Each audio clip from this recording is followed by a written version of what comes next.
2026 football বিশ্বকাপ ইতিহাসের সবচেয়ে বড় প্রাইজ মানি। ফুটবল শুধু একটি খেলা নয়, এটি একটি আবেগ, একটি বিশ্বব্যাপী শক্তি। আর সেই ফুটবলের সবচেয়ে বড় মঞ্চ ফিফা বিশ্বকাপ 2026 নিয়ে এলো ইতিহাসের সবচেয়ে বড় চমক। ফিফা আনুষ্ঠানিকভাবে ঘোষণা করেছে 2026 ফুটবল বিশ্বকাপে মোট প্রাইজ মানি রাখা হয়েছে প্রায় 620 মিলিয়ন ইউরো, যা আগের বিশ্বকাপের তুলনায় প্রায় 50% বেশি।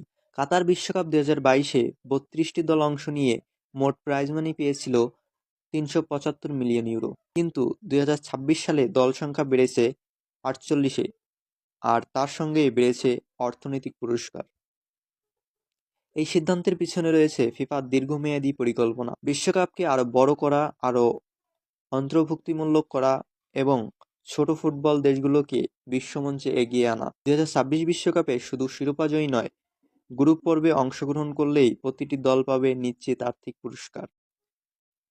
চ্যাম্পিয়ন, রানার্স আপ, সেমিফাইনালিস্ট সব দলই পাবে আগের চেয়ে অনেক বেশি অর্থ। বিশেষজ্ঞদের মতে এই প্রাইজ মানি বৃদ্ধি ফুটবলকে করবে আরও প্রতিযোগিতামূলক। ছোট দলগুলোর জন্য খুলে যাবে নতুন সম্ভাবনার দরজা, যা বদলে দিতে পারে ভবিষ্যৎ ফুটবল মানচিত্র। 2026 ফুটবল বিশ্বকাপ শুধু একটি টুর্নামেন্ট নয়, এটি হতে যাচ্ছে ফুটবলের নতুন যুগের সূচনা। বুধবার বিশ্বের সর্বোচ্চ ফুটবল নিয়ন্ত্রক সংস্থা ফিফা এই ঘোষণা দিয়েছে।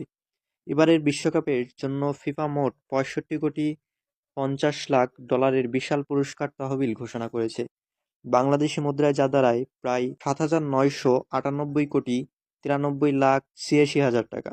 এই তহবিল 2022 সালে অনুষ্ঠিত কাতার বিশ্বকাপে 44 কোটি ডলার তুলনায় প্রায় 50% বেশি।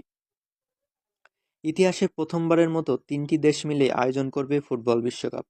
যুক্তরাষ্ট্র, মেক্সিকো ও কানাডায় এই আসরে প্রথমবার অংশ নেবে 48টি দল। গত আসরে দলের সংখ্যা ছিল 32টি। গতবার কাতারের মাটিতে চ্যাম্পিয়ন হয়ে আর্জেন্টিনা পেয়েছিল 4,20 লাখ ডলার। এবার শিরোপা জয়ীরা পাবে 5 কোটি ডলার। রানার্স আপ দল পাবে 3,30 লাখ ডলার।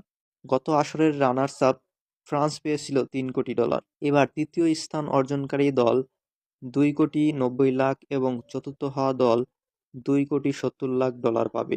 গ্রুপ পর্ব থেকে বিদায় নেওয়া প্রতিটি দল পাবে 90 লাখ ডলার করে, বাংলাদেশি মুদ্রায় যার পরিমাণ প্রায় 109,90,90,000 টাকা। এছাড়াও প্রস্তুতির খরচ হিসাবে প্রতিটি দল অতিরিক্ত 15 লাখ ডলার করে পাবে। ভিডিওটি ভালো লাগলে লাইক, কমেন্ট, শেয়ার এবং সাবস্ক্রাইব করে আমাদের পাশেই থাকুন। জেডিএস স্পোর্টসের সাথে থাকার জন্য ধন্যবাদ।